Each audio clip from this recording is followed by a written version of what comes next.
এবার অপূর্ব নন্দিনীকে বাজে কথা বললে অপূর্বার গায়ে হাত তুলবে মাহিন। বিস্তারিত জানতে সম্পূর্ণ ভিডিওটি দেখতে থাকুন। আসসালামু আলাইকুম প্রিয় দর্শক, সবার কি অবস্থা? হাজির হয়ে গেলাম দীপ্ত টিভির নিবেদিত ভালোবাসার আলো আঁধার নাটকের 288তম পর্বে কী সব ঘটতে চলছে তার অগ্রিম খবর নিয়ে।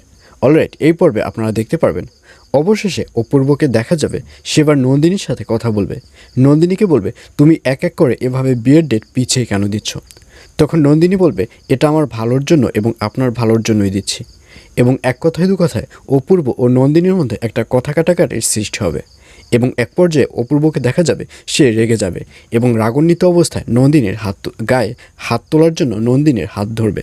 আর ঠিক তখনই ওখানে মাহিন এসে প্রেজেন্ট হবে এবং মাহিনকে দেখা যাবে সে এসেই জোরে কষা একটি থাপ্পড় দেবে অপূর্বর গালে।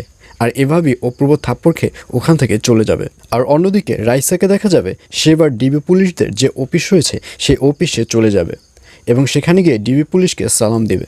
তখন ডিবি পুলিশ বলবে, কি ব্যাপার, আপনি এখানে? তখন রাইসা বলবে, হ্যাঁ, আমি এসেছি আপনাদের উপকার করার জন্য। আর এই কথা শুনে সেই ডিবি পুলিশ ম্যাম বলবে, আমাদের উপকার? আমাদের কিভাবে আপনি উপকার করবেন? তখন রাইসা বলবে, আসলে আপনাদের যে মামলাটি রয়েছে এই মামলাটির চিন্তাভাবনা আরও সহজ করবার জন্যই আমি এখানে এসেছি। আপনারা তো নন্দিনীকে সন্দেহ করছেন, রাইট?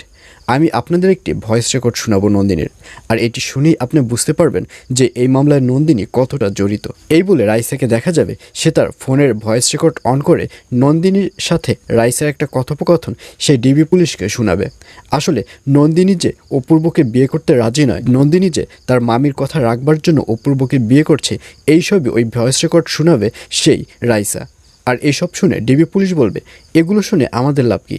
এর সাথে তো এই মামলা কোনো জড়িত নয়। তখন রাইসা বলবে, এর সাথে মামলা জড়িত নয় এটা ঠিক আছে, কিন্তু যে নন্দিনী জাস্ট স্বার্থের জন্য এত কিছু করে, যে নন্দিনী স্বার্থের জন্য একটা মানুষকে বিয়ে করতে পারে, সে অবশ্যই এরকম বাটপার কোয়ালিটির কাজ করতে পারে। আমি জাস্ট এটাই আপনাকে বোঝাতে চেয়েছি। এইসব বলতে দেখা যাবে রাইসাকে।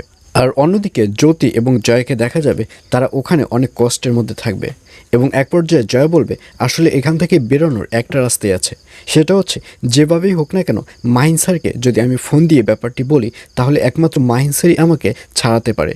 কিন্তু মাহিন স্যারকে কীভাবে ফোন দিব? এর আগে একবার মাহিন স্যারকে ফোন দিয়েছিলাম ওদের ফোন দিয়ে, কিন্তু তাতে কোনো কাজ হয়নি। আমার মনে হচ্ছে এখন যদি আরও একবার ওদের ফোন দিয়ে মাহিন স্যারকে ফোন দিতে পারতাম তাহলে অনেক কাজ হতো। এই সব চিন্তাভাবনা করতে দেখা যাবে জয়কে। আর এছাড়াও থাকবে আশ্চর্য সকল ঘটনা। সুতরাং সবাইকে ভালোবাসার আলো আঁধার নাটকের আগামী পর্ব দেখার আমন্ত্রণ রইল।